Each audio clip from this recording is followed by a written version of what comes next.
ध्यान लगाकर सुनना।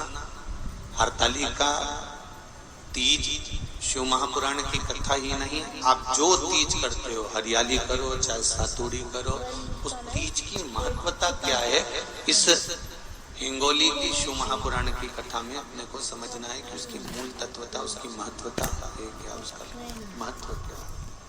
इन तीनों की जो अर्धांगिनियां, ब्रह्मणी, लक्ष्मी और पार्वती, इन तीनों ने तप कर कर, साधना कर कर ब्रह्मदेव को, भगवान विष्णु को और भगवान शंकर को प्राप्त किया। और तीनों ने प्राप्त कर कर तीनों देवताओं से वर मांगा कि वर हमको ऐसा दीजिए कि हमारे तप साधना का फल नारी को तीज के दिन प्राप्त हो जाए। अब देखिए जरा, एक ही व्रत से, एक ही उपवास से उसको संपूर्ण तप साधना का फल प्राप्त हो रहा, संपूर्ण तप साधना का फल उसको मिल रहा।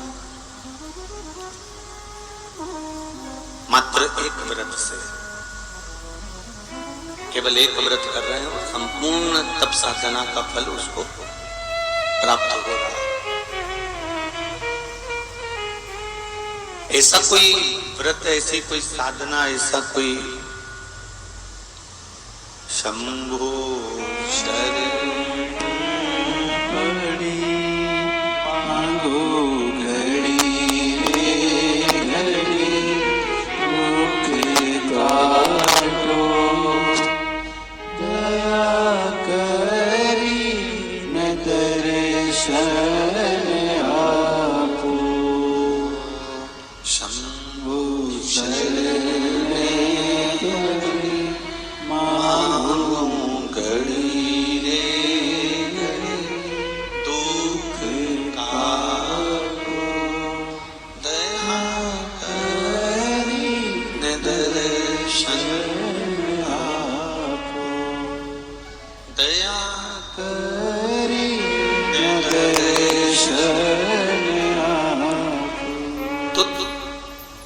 ने ब्रह्मदेव से मांगा, लक्ष्मी जी ने भगवान विष्णु से मांगा, पार्वती जी ने भगवान शिव से मांगा कि ऐसा वर दे दीजिए जिस वर से एक ही व्रत करने से संपूर्ण फल की प्राप्ति हो जाए, संपूर्ण फल मिल जाए। ऐसा एक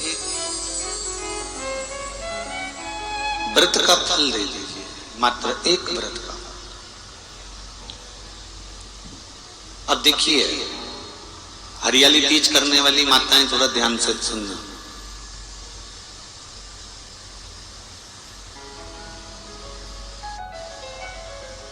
हरियाली तीज जब माताएं करती हैं तो एक हरियाली तीज, एक गणगौर की तीज,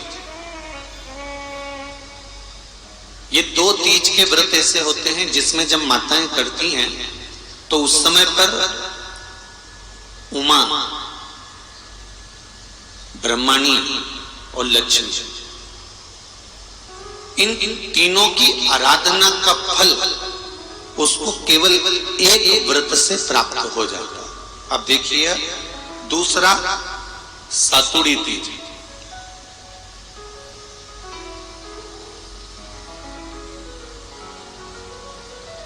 इसमें उमा और महेश्वर, उमा और महेश, ब्रह्मणी और लक्ष्मी,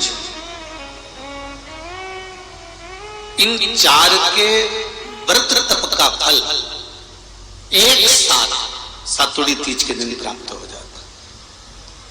अब एक आती है हरतालिका तीज। आप लोग करते हो हरतालिका? यहाँ लोग करते कि नहीं करते? करते हैं यहाँ पे हरतालिका? कौन कौन करता है? जरा हाथ उठाओ तो जरा। अरे सभी करते हो, रखो रखो, बहुत बढ़िया, बहुत अच्छी बात। एक आती है हरतालिका तीज। इस तीज का व्रत माता पार्वती बेल वृक्ष के आनंद के साथ में फुलेरा बनाकर करती है, और जिसमें इस हरतालिका में माता पार्वती जी के जितने जन्म पहले हुए हैं, माता पार्वती का जन्म तो 52वें नंबर का, 52 नंबर पे माता पार्वती का जन्म है। इससे पहले तो माता के 51 जन्म पहले हो चुके, 51 जन्म माता पार्वती का पहले हो चुके। तो वो जितने जन्म माता पार्वती पूर्व में ले चुकी हैं, ब्रह्माणी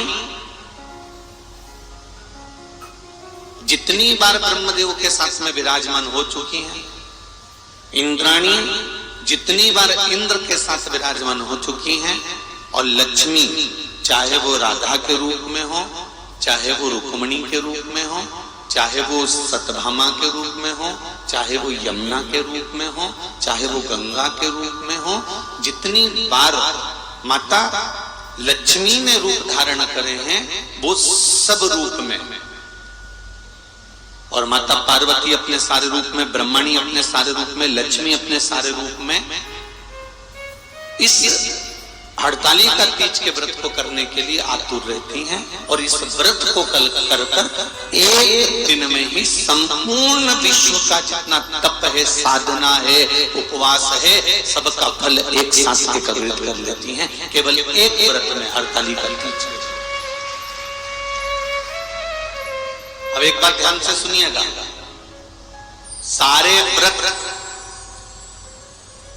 आपका अगर स्वास्थ्य खराब हो गया तो आप व्रत छोड़ सकते हो। जितने भी व्रत आप लोग कर रहे हैं पूर्व के, सोमवार, मंगलवार, एकादशी, छठ, पंचमी, चतुर्थी, अगर आपका स्वास्थ्य खराब है तो आप उस व्रत को छोड़ सकते, सारे व्रत को छोड़ सकते। पर तीज का जो व्रत होता है, हड़तालिका जो व्रत होता है, ये व्रत एक बार लेने के बाद जब प्राण छूटते हैं तभी ये व्रत समाप्त होता है, अन्यथा बीच में ये व्रत समाप्त नहीं।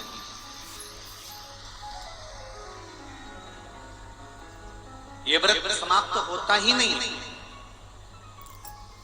अगर शरीर से नहीं बनता कि अब हमारी अवस्था हो गई, अब शरीर से नहीं बन रहा है, तो भले एक पहर की पूजन कर कर, एक पहर का नियम धारण कर कर, एक पहर का स्मरण कर कर, एक पहर का पूजन कर धारण करो, और उसके बाद में भले आप थोड़ा सा जो भी आपको लेना है वो कर लो, पर इस व्रत को करना ही पड़ता है। इस व्रत का नियम ही है।